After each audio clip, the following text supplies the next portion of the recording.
स्वागत है आपका आपके अपने चैनल टाइम टू लर्न पर। तो दोस्तों लेकर आ गया हूँ मैं आपके लिए previous year most important question की रामबाण सीरीज़। तो बिना आपका समय बर्बाद किए हम लोग शुरू करते हैं और चलते हैं पहले क्वेश्चन की तरफ। तो दोस्तों 1946 में बनी अंतरिम सरकार में गृह सूचना एवं प्रसारण मंत्री निम्नलिखित में से कौन थे? राजेंद्र प्रसाद, वल्लभ भाई पटेल, अबुल कलाम आज़ाद, टीटी कृष्णनामचारी। तो इस क्वेश्चन का आंसर होगा सरदार वल्लभ भाई पटेल, क्योंकि गृह सूचना एवं प्रसारण मंत्री जो अंतरिम सरकार बनी थी उसमें थे उसमें थे वल्लभ भाई पटेल। ठीक है, आगे बढ़ते हैं। कैबिनेट मिशन योजना के तहत कैबिनेट मिशन 24 मार्च 1946 को आया था। 24 मार्च 1946 को आया था और इसके तहत 24 अगस्त 1946 को प्रथम अंतरिम सरकार की घोषणा की गई। इसके दो काम थे, अंतरिम सरकार की घोषणा करना, का गठन करना और संविधान सभा का गठन करना।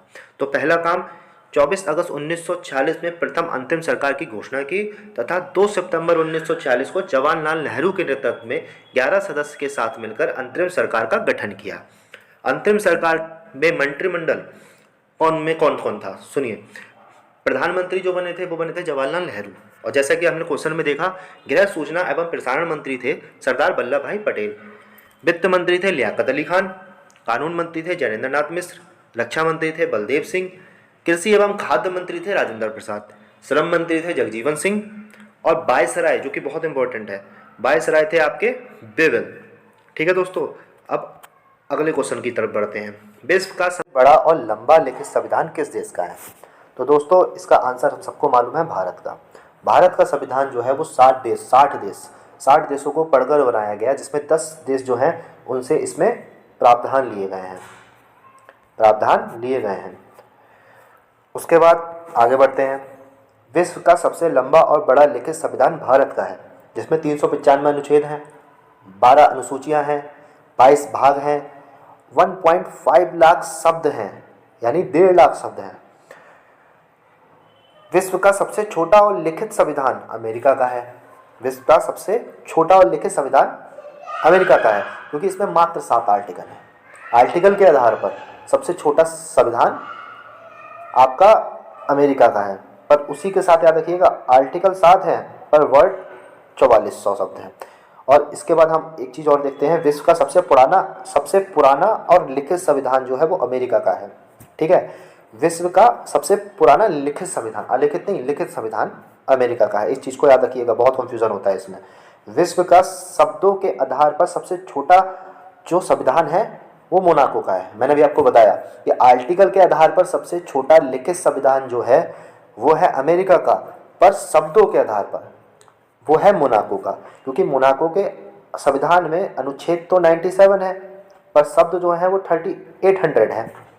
विश्व का सर्वप्रथम संविधान ब्रिटेन द्वारा बनाया गया, क्योंकि ये एक अलिखित संविधान है, इसलिए ये सबसे पुराना लिखित संविधान नहीं है, पर सबसे पुराना अलिखित संविधान या सबसे पुराना संविधान पूछा जाएगा तो उसमें ब्रिटेन का नाम आएगा। ब्रिटेन दुनिया का सबसे पुराना संविधान है, पर सबसे पुराना लिखित संविधान अमेरिका का है। आगे बढ़ते हैं। कैबिनेट मिशन की 3 सदस्य आयोग या समिति में कौन नहीं था? लॉर्ड पैट्रिक लॉरेंस, एवी अलेक्जेंडर, स्टैनफोर्ड क्रिप्स और माउंटबेटन। तो इसमें माउंटबेटन नहीं थे, बताता हूँ आपको आगे।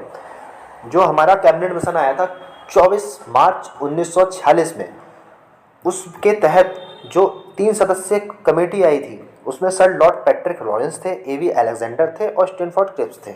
इसको हम लोग अगर याद करना हो तो PAS करके भी याद कर सकते हैं। ठीक है, तो कैबिनेट मिशन जो 24 मार्च 1946 में आया था, इसके 2 उद्देश्य थे। एक था संविधान सभा का निर्माण करना और अंतिम सरकार की स्थापना करना। आगे बढ़ते हैं। जुलाई अगस्त 1946 में 296 सीटों पर चुनी गई अंतरिम सरकार में कितनी महिलाएं थीं? तो दोस्तों मैं आपको एक चीज़ और बताना चाहूँगा कि जो हमारी अंतरिम सरकार बनी थी वही लगभग संविधान सभा थी। ठीक है, और जो संविधान सभा जो थी उसके जो सदस्य थे वो आप कहते हो कि उन सदस्यों की संख्या 389 थी। तो जो 389 थी, इसमें जो चुने गए थे वो थे 296। 93 जो थे वो देसी रियासतों से मनोनीत किए गए थे, और जो 4 थे वो अप्रत्यक्ष रूप से चुने गए थे। जो 4 जगह से चुने गए थे, इसे आप ABCD करके याद कर सकते हैं। इसको आप ABCD करके याद कर सकते हैं। पहला A फॉर है Ajmer, V for Balochistan, C for चुंग और D फॉर है दिल्ली। आगे बढ़ते हैं। संविधान सभा में एक सदस्य को 10 लाख की जनसंख्या पर चुना गया था। देसी रियासतों के प्रतिनिधियों को मनोनीत किया गया था। जैसे मैं बताया था कि 93 जो थे वो देसी रियासतों से 93 मनोनीत किए गए थे, 93 मनोनीत किए गए थे। और हिंदू महासभा जो थी उसका कोई भी प्रतिनिधि इस सभा में नहीं चुना गया था। अंतरिम सरकार में महिलाओं की संख्या 15 थी, सामान्य वर्ग की 213 थी, सिख की 4 थी, मुस्लिम की 79 थी, SC की 26 थी और SC की 33 थी। आगे बढ़ते हैं। 1946 में किस योजना के तहत संविधान सभा का विभाजन हुआ था?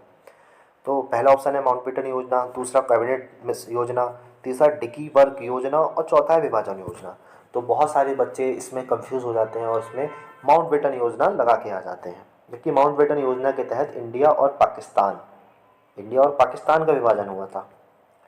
और जो डिकी वर्ग योजना थी उसके तहत संविधान सभा जो थी उसका विभाजन हुआ था। और इसमें जैसे कि इसमें 1947 में ये योजना आई थी और इसके तहत 389 जो सीटें थी उसमें 90 पाकिस्तान को दे दी थी और बची हुई 299 जो सीटें थी वो इंडिया पास थी। और इसमें 15 महिलाएं थीं, और 15 महिलाओं में से 4 पाकिस्तान चली गई थी और 11 हमारे पास रह गई थी इंडिया के पास। तो दोस्तों, अगर ये वीडियो आपके लिए यूज़फुल हो तो इस वीडियो को लाइक शेयर करें और कमेंट करें कि आपको और क्या इम्प्रूवमेंट चाहिए। और अगर वीडियो अच्छी लगी हो और ऐसी ही वीडियो आपको चाहिए हो तो चैनल को सब्सक्राइब ज़रूर करें और बेल आइकन दबाना बिल्कुल ना भूलें। थैंक यू दोस्तों।